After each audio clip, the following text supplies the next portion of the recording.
ఇంతందంగా ఉంటుందా ఈ లోకం? ఇన్నాళ్ళు ఈ మనసుకి తెలియాలేదే పాపం.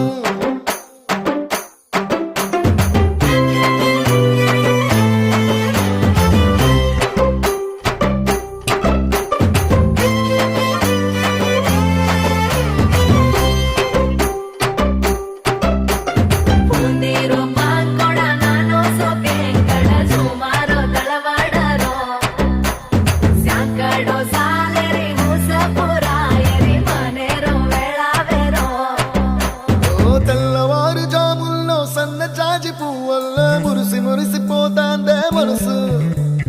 పిల్లలొచ్చి ఎగరేసే తెల్ల కాలి పటమల్లే ఎగిసి ఎగిసి పడతాందే మనసు. కలలే లేని కన్నుల్లోన కదలేవో కనిపిస్తున్నా.